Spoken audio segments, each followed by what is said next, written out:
এই মেডিসিনগুলো গতকাল রাত্রে নিয়ে আসছি। আমি নতুন খামারিদেরকে অ্যালার্ট করার জন্য এগুলো দেখাই। আমি ঠান্ডার মেডিসিনের কথা কিছু বলবো, ভিটামিনের কথা কিছু বলবো।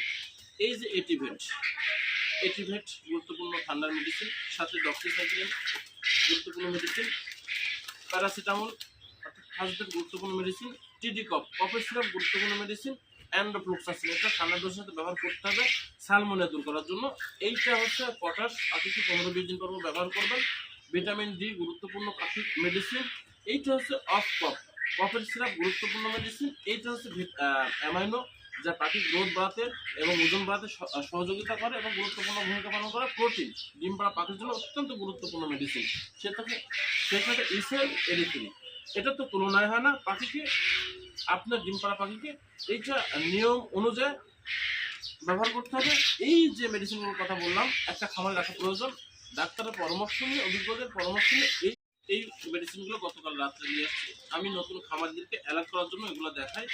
আমি ঠান্ডার মেডিসিনের কথা কিছু বলবো, ভিটামিনের কথা কিছু বলবো।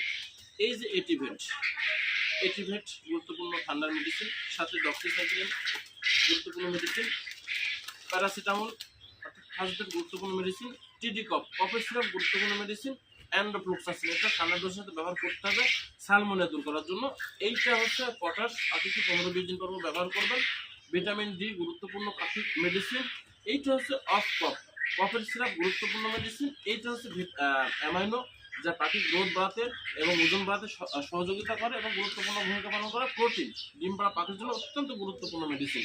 সেটাকে ইসেল এরিথ্রিন, এটা তো তুলনায় হয় না পাখিকে, আপনার ডিম পাড়া পাখিকে এইটা নিয়ম অনুযায়ী ব্যবহার করতে হবে। এই যে মেডিসিনগুলোর কথা বললাম, একটা খামারে রাখা প্রয়োজন, ডাক্তারের পরামর্শ নিয়ে, অভিজ্ঞদের পরামর্শ নিয়ে।